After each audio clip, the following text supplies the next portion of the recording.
Hello दोस्तों, welcome back to favourite channel Forest Blaster. मैं हूं आपका होस्ट अभी। ओके जी, ये वीकली वीडियो के साथ मैं आपके साथ मौजूद हूं। और सबसे पहले उन लोगों का शुक्रिया जिन्होंने कमेंट्स किए, लाइक किए और अपने प्रॉफिट नंबर्स भी शेयर किए।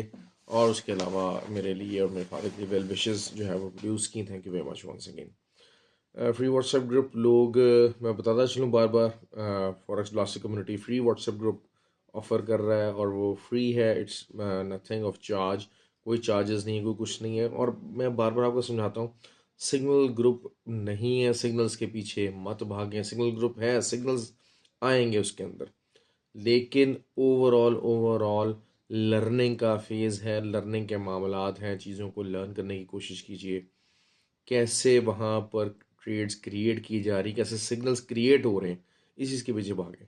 खाली अगर सिग्नल्स के पीछे भागना, ये 20 पिप्स के सिग्नल्स, ये आपको कहीं पर भी आपको पहुंचा नहीं सकेंगे। They will not be a destiny, I am telling you that again. खैर, बात करते हैं जी आज की। आज मैंने जिस तरीके से आपको गोल्ड का बताया था कि जी गोल्ड का देखिए, जब मैं हमेशा ये बात करता हूँ वीडियो में, जब मैं नीचे के लेवल ज़्यादा बता रहा हूँ तो इसका मतलब ये है कि मेरा अंदाज़ा ये है कि गोल्ड नीचे की तरफ पुश में रहेगा। और जब मैं ऊपर की रेजिस्टेंस बता रहा हूँ तो इसका मतलब ये है कि आई एम लुकिंग फॉरवर्ड कि रिजेक्शन कहाँ से होगी, और सेलिंग एंट्रीज की तरफ ध्यान दे रहा हूँ। तो इसी तरीके से आज मैंने आपको कहा कि जी गोल्ड इज़ ट्राइंग के 24 को जो है वो एक अपनी सपोर्ट बनाए। 24 को सपोर्ट बनाया भी है। 30 के ऊपर इस टाइम पे, 28 के ऊपर इस टाइम पे चल रहा है। 37 तक का जो है वो मारा है ऊपर का लेवल। 42 टच नहीं हो सका, लेकिन बहरहाल फिर भी बाइंग साइड के ऊपर ही हम बैठे हुए थे, क्योंकि इधर उधर नीचे सपोर्ट में बार बार आपको सपोर्ट्स बता रहा था। तो buying side was there, predominantly there. और वीकली टारगेट भी हमारा 42 का था, लेकिन वो पूरा नहीं हुआ इस वीक। और 37 तक आया। प्रॉफिट बहुत हम लोगों ने बनाया, लेकिन इससे क्या इम्पेक्ट आएगा उसको डिस्कस कर लेते हैं। ऑयल जो है वो ऊपर की तरफ बुलिश, लास्ट आवर्स में जो है वो चीज़ें कुछ बुलिश हुई हैं। नैस्डैक, जिस तरह मैंने आपको कहा था कि 250 कल की वीडियो में, कि 250 और 350 एक बाइंग एरिया है। आप इसको बाइंग की तरफ देखिए। और 660 एक रिजेक्शन एरिया बन सकता है। 627 लगाया, अभी भी हो सकता है कि ऊपर की तरफ पुश कर रहा है। तो व्हाट डज दैट मीन, अभी वीकली के पॉइंट ऑफ व्यू से इसको डिस्कस करेंगे, फिर जो फंडामेंटल डाटा है उसके हिसाब से भी देख लेंगे। बाकी सारी जो मार्केट थी, अच्छा, जो यूएसडी जेपीवाई था वही मैंने आपको कहा था कि 127-28। देखिए, 127 से 28 के दरमियान में 70 पिप्स बनते हैं। तो यहाँ मैंने आपको बाय का कहा था कि यहाँ पे आप बाइंग की तरफ देखिएगा, और बाइंग 130 से ऊपर तक मार्केट आपको लेके गई और बाइंग का ऑप्शन आपको मिला। तो बाकी ओवरऑल मार्केट वो लैकलस्टेड और साइडवेज मूवमेंट में रही। तो गैस ने बहुत तंग किया बेसिकली। गैस रिस्पॉन्ड करके ही नहीं दे रही, और आप जिस तरह कह लें कि शायद वो लॉस में क्लोज करनी पड़ जाए अगर रिस्पॉन्स ना आया। लेकिन ये है कि मेरी 2 एंट्रीज चल रही हैं, तो उसको बहरहाल इंशाल्लाह नेक्स्ट वीक के अंदर मैनेज करके ब्रेक इवन में निकालने की कोशिश करेंगे। ऑल दो कि अभी तक अगर वीकली को अगर आप देखते हैं, मंथली को देखते हैं, तो गैस के अंदर जितनी ट्रेड्स ली हैं मैंने, उसमें ओवरऑल तो प्रॉफिट है। लेकिन ये ज़ाहिर बात है कि आपको जब लॉस पे भी काटनी पड़ती हैं तो दुख ज़रूर होता है, लेकिन आई लुक फॉरवर्ड के इसको ब्रेक इवन में काटा जा सके। और 3 का जो थी वो उससे नीचे ही गैस मूव अराउंड आ गई लेट नाइट आवर्स के अंदर। करेंसी पेज, फॉरेक्स पेज जितने भी थे वो सारा साइडवेज मूवमेंट रहे। अब नेक्स्ट वीक हमारे लिए क्या लेकर आ रहा है, नेक्स्ट वीक में सबसे पहले कवर करना चाहूँगा वीकली वीडियो के अंदर नैस्डैक को। नैस्डैक ने एक जो है वो बेरिश कैंडल ही कह सकते हैं, वो क्लोज़ की है। और लेकिन ये कि अगर आज वीकली क्लोजिंग इसने 11,600 से ऊपर दे दी, तो फिर आने वाले दिनों के अंदर 12,230 का लेवल ज़रूर एक्सपोज हो सकता है। वीकली क्लोजिंग बहुत इंपॉर्टेंट है, बहुत इंपॉर्टेंट है। लेकिन ओवरऑल अगर वीकली क्लोजिंग भी आज यहाँ पर देता है तो दोबारा से एक दफ़ा 330 से लेके 430 तक का जो है रीटेस्ट कर सकता है नास्डैक।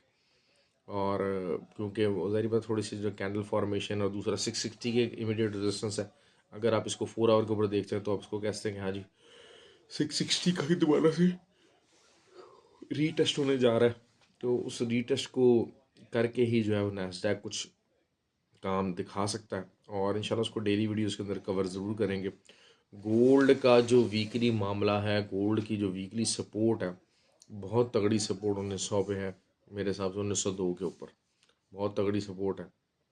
और ऊपर से 1964 का एक ये लेवल ऐसा ज़रूर बन रहा है, ऐसा ज़रूर बन रहा है कि जहाँ से आपको अच्छी खासी जो है ना वो पुल बैक मिलेगा। लेकिन जिस किस्म की क्लोजिंग है, ऑल दो के ठीक है, वीक बुलिश ज़रूर है, सारा कुछ है, लेकिन यही बात होती है कि ये वो वीक्स हैं जो आगे आने वाला जो वीक है वो फंसने वाला वीक है। आप ये देख लीजिएगा कि मोर और द लेस इसी एरिया के अंदर भी अगला वीक क्लोज होने का चांस है। ये मतलब मेरा है एक्सपीरियंस, मेरा कह रहा है कि जी गोल्ड का हो गया, नास्डैक हो गया, जो नेक्स्ट वीक है, क्योंकि फंडामेंटल डाटा काफ़ी ज़्यादा मौजूद है। और फंडामेंटल डाटा अगर जो कि कंसेंसस हैं बेसिकली, उसमें मैं ज़्यादा देखना चाहूँगा रिटेल सेल्स नंबर। देखें, जब आप रिसेशन को देखते हैं, सेल्स नंबर और कंज्यूमर ऑर्डर्स और नॉन डिफेंस कंज्यूमर ऑर्डर्स, ये जो चीज़ हैं ये इकॉनमी को हाईलाइट करेंगे।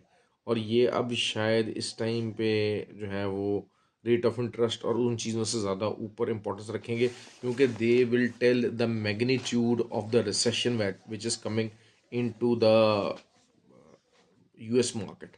तो उस मैग्नीट्यूड को हमें असेस करना पड़ेगा लाजमी तौर पे। लेकिन ओवरऑल मैं बताना चलूँ कि बुलिश साइड पर ही है, मामला सिंपल ही है।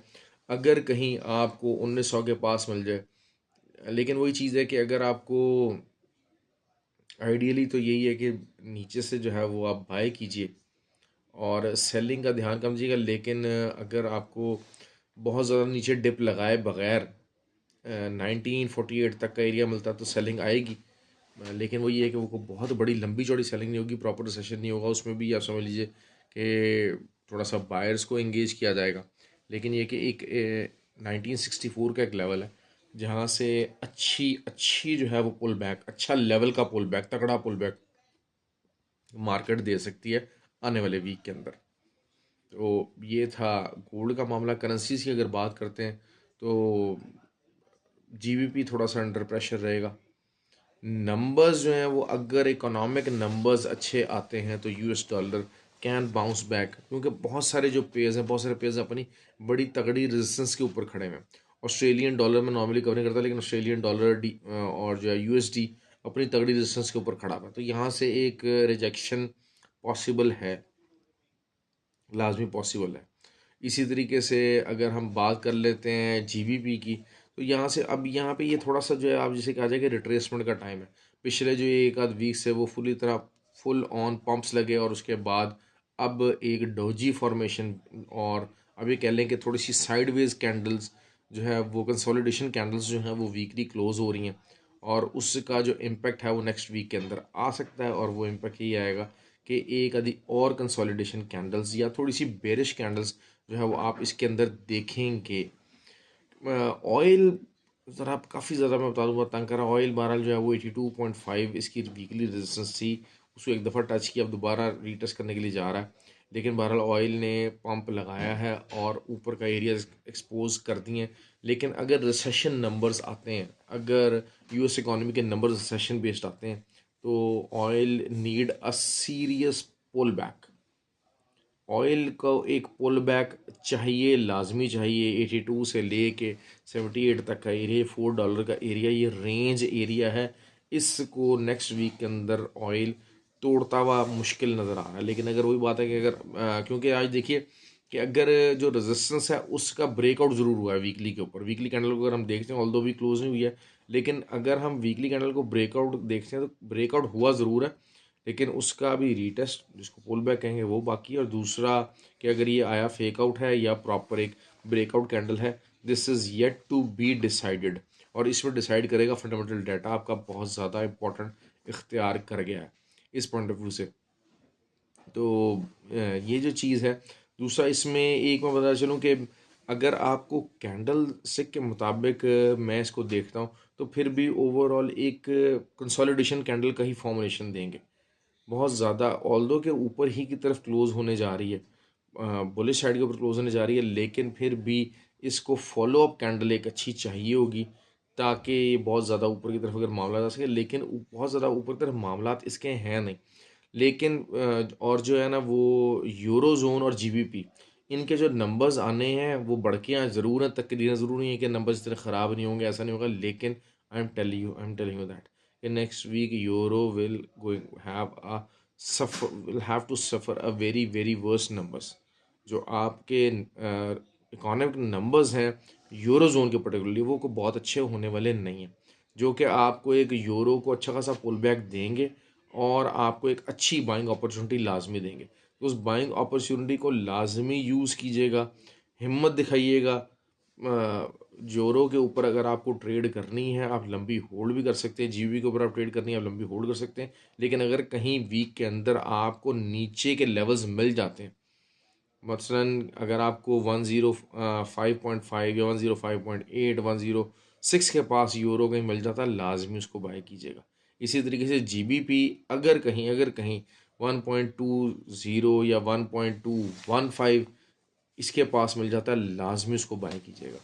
तो दिस इज़ हाउ द मेरा एनालिसिस है वीक का। ख्याल रखें अपना और have a good day. I hope कि आप जो है वो प्रॉफिट बना रहे हो, और लाइक और कमेंट ज़रूर कीजिएगा। Thank you very much.